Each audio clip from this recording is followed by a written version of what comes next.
করছে কারা? হাসান মামুনের লোকেরা। চরগুলো সব চরের তরমুজ মরমুজ দখল করে একজনের জমি 3 জনের কাছে বেচছে হাসান মামুনের লোকেরা। আজকে মানব দরদি তিনি সেজেছেন, কিন্তু তার ইতিহাস সেটা বলে না। ইতিহাস খুব ভয়ঙ্কর ইতিহাস। তাই কবির ভাই বলেছে, প্রিয় মা বোনেরা, ভাইরা, এটা অহংকার না। আমি ব্যক্তিগতভাবে বিনয়ী স্বভাবের মানুষ, আল্লাহকে প্রতি পদে ভয় করি।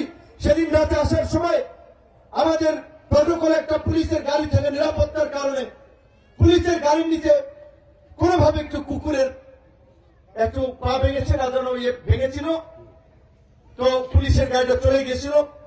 আমি ভাবলাম এইটা তো আল্লাহ অখুশ হইতে পারে যে আল্লাহর একটা জিপ আমার সামনে, পা ভেঙেছে না মাথা ভেঙেছে, আমি না দেখে চলে গেলাম। আমি নামলাম, দেখলাম যে কি করা যায় এটাকে।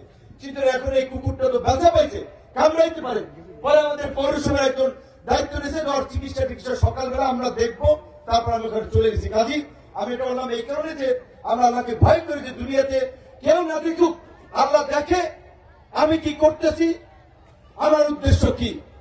সেই জায়গা থেকে বলতে চাই, আজকে এই আবু সাইদ ভাই নয়, গোলাম মাওলানা রনি ভাইয়ের কাছে শুনেছি 2018 সালে গোলাম মাওলানা রনি সাহেব, আপনারা জানেন, তিনি আওয়ামী লীগের এমপি ছিলেন, কিন্তু যে কোনো পরিস্থিতিতে 2018 সালে তিনি বিএনপি থেকে নির্বাচন করেছিলেন।